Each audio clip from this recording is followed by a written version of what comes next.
சென்னை தாம்பரம் மாநகராட்சியில் பாதாள சாக்கடை குழாய் பதிக்கும் பணியின் போது மணல் சரிந்து புதையுண்டதில் அப்பாவி கூலி தொழிலாளி பரிதாபமாக உயிரிழந்தார்.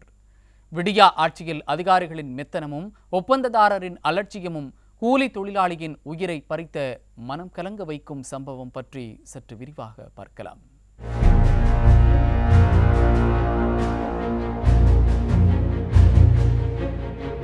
புகைப்படத்தில் காணும் இவர்தான் விடியா அரசின் அலட்சியத்தாலும் ஒப்பந்ததாரரின் மெத்தனத்தாலும் பலியான அப்பாவி இளைஞர் முருகானந்தம்.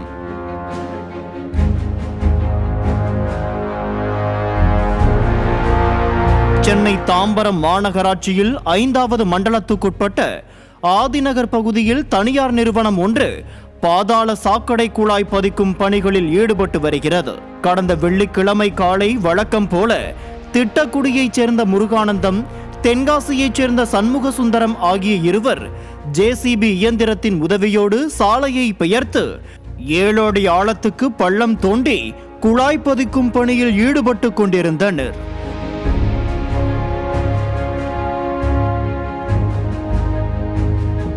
மாலை 4 மணி அளவில் திடீரென மண் சரிவு ஏற்பட சண்முக சுந்தரம் சுதாரித்துக் கொண்டு மேலே ஏற முருகானந்தம் மண்ணுக்குள் புதையுண்டு போனார்.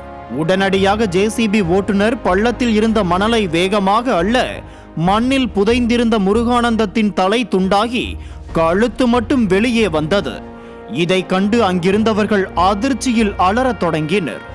உடனடியாக போலீசாருக்கு தகவல் தரப்பட்டு அவர்கள் சம்பவ பகுதிக்கு விரைந்து வந்தனர்.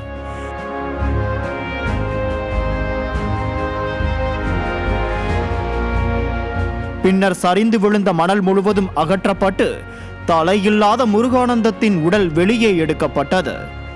மண் சரிந்து முருகானந்தம் உள்ளே சிக்கிக் கொண்டவுடன் உடனடியாக போலீஸ் தீயணைப்பு துறையினருக்கு தகவல் தெரிவிக்காமல் ஜேசிபி மூலம் காப்பாற்ற முயன்றதே முருகானந்தத்தின் தலை துண்டானதற்கு காரணம் என பலத்த குற்றச்சாட்டு எழுந்துள்ளது.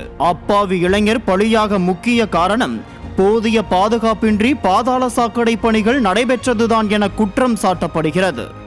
மொத்தத்தில் விடியா அரசின் மெத்தனமும் ஒப்பந்ததாரரின் அலட்சியமும் அப்பாவி இளைஞர் முருகானந்தத்தின் உயிரை பறித்து விட்டதாக அப்பகுதி மக்கள் குற்றம் சாட்டுகின்றனர்.